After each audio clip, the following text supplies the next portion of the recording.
हमारे जमाने में साइकिल 3 चरणों में सीखी जाती थी। पहला चरण केची, दूसरा चरण डंडा व तीसरा चरण था गद्दी। तब साइकिल चलाना इतना आसान नहीं था, क्योंकि तब घर में साइकिल बस एक होती थी जिसे पापा ही चलाया करते थे। तब साइकिल की ऊंचाई 24 इंच हुआ करती थी, जो खड़े होने पर हमारे कंधे के बराबर आती थी। ऐसी साइकिल से गद्दी चलाना मुनासिब नहीं होता था। केची वो कला होती थी जहां हम साइकिल के फ्रेम में बने त्रिकोण के बीच घुसकर दोनों पैरों को दोनों पेंडल पर रखकर चलाते थे।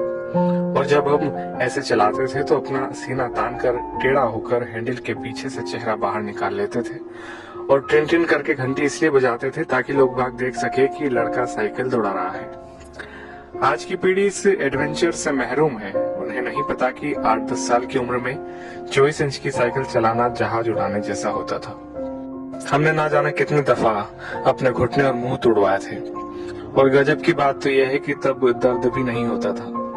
गिरने के बाद चारों तरफ देखकर चुपचाप खड़े हो जाते थे, अपना निकर पोंछते हुए। अब तकनीकी ने बहुत तरक्की कर ली है। 5 साल के होते ही बच्चे साइकिल चलाने लगते हैं, वो भी बिना गिरे। 2-2 फीट की साइकिल आ गई है और अमीरों के बच्चे तो अब सीधे गाड़ी चलाते हैं। छोटी छोटी बाइक उपलब्ध है बाजार में।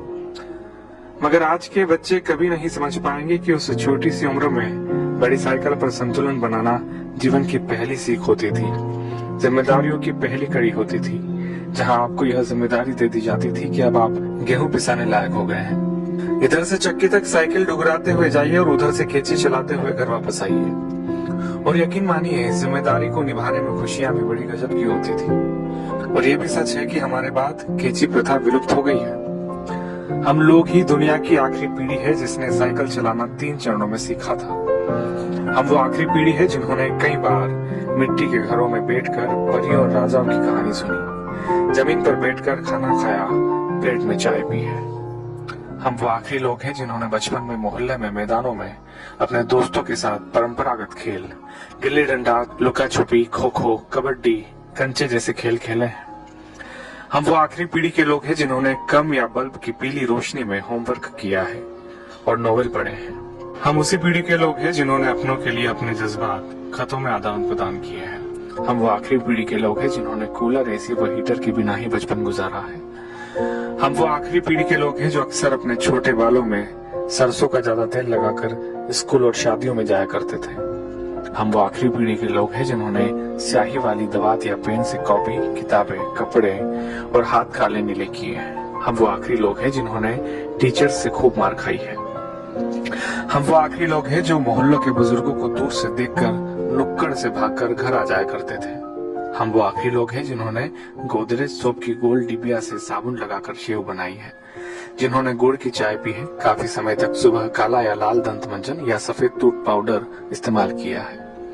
हम निश्चित ही वो आखिरी लोग हैं जिन्होंने चांदनी रातों में रेडियो पर बीबीसी की खबरें, विविध भारती, ऑल इंडिया रेडियो और बिनाका गीत माला जैसे प्रोग्राम सुने हैं। हम ही वो आखिरी लोग हैं जब हम सब शाम होते ही छत पर पानी का छिड़काव किया करते थे।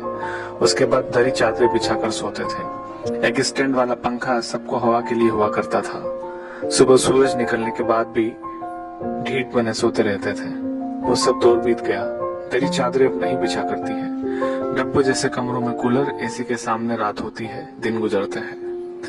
हम वो आखिरी पीढ़ी के लोग हैं जिन्होंने वो खूबसूरत रिश्तों और उनकी मिठास बांटने वाले लोग देखे हैं जो लगातार कम होते चले गए। अब तो लोग जितना पढ़ लिख रहे हैं उतना ही खुदगर्जी, अनिश्चितता, अकेलेपन व निराशा में खोते जा रहे हैं। हम ही वो खुशनसीब लोग हैं जिन्होंने रिश्तों की मिठास महसूस की है।